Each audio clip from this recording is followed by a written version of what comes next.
Some viewers may find the following video disturbing. Viewer discretion is advised. Welcome everyone. Today we're going to be concluding the story of Up in Smoke. This is the unsolved mystery of Susan Powell.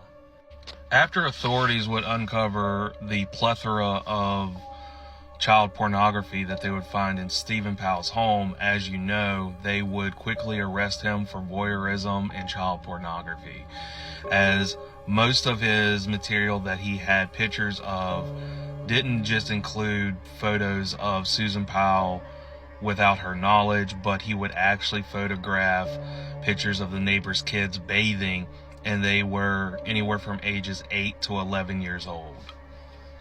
And because of the material that they would find in Stephen Powell's home, CPS would actually take Charles and Braden Powell out of that residence and place them in the care of Susan Powell's parents, Chuck and Judy Cox.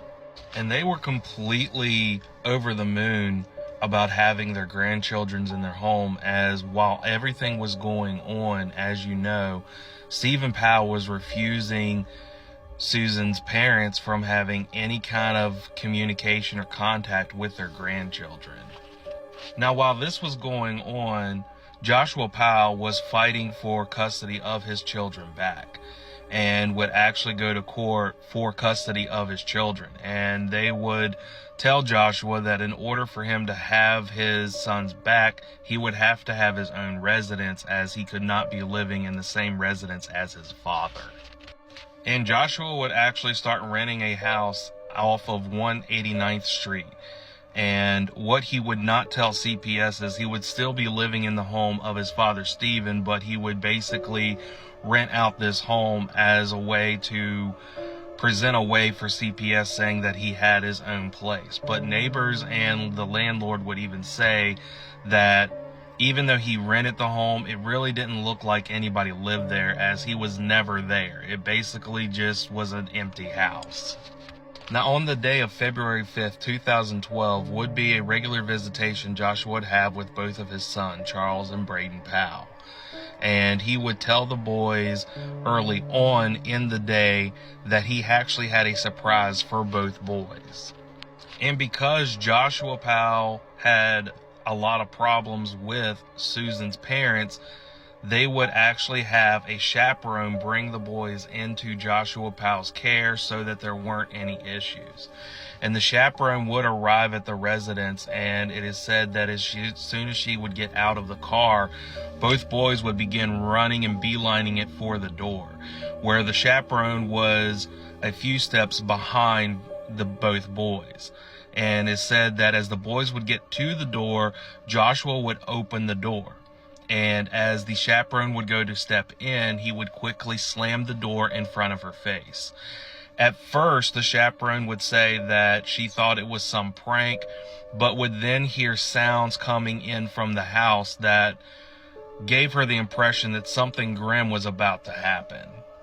The chaperone would quickly take out her phone and call 911 and tell the dispatcher that she was in fear that the boy's life was in danger, and would make multiple calls saying that she needed police to come over to the residence on 189th Street. And you can just hear the despair in the woman's voice, and unfortunately, things would get much worse. While waiting for police to arrive at the residence, the house would actually burst into flames, and they would quickly send out a fire team and put out the fire, but unfortunately it was too late. What the police would uncover is they would quickly find that after getting into the residence, Joshua Powell would actually take a hatchet and beat both boys in the back of the neck with this hatchet. After he had assumed that he had killed both of his sons, he would actually go and sit in the middle of the floor, as prior to the boys coming over, he would actually take gasoline and just spread it all throughout the house. And as he sat in the middle of the floor, he would have both of his legs clutched to a gas can, and he would light a match and light the whole house on fire. Unfortunately, through the autopsy, they would find out that the boys were actually alive while the house was burning, and their cause of death was from asphyxiation from the smoke in the house.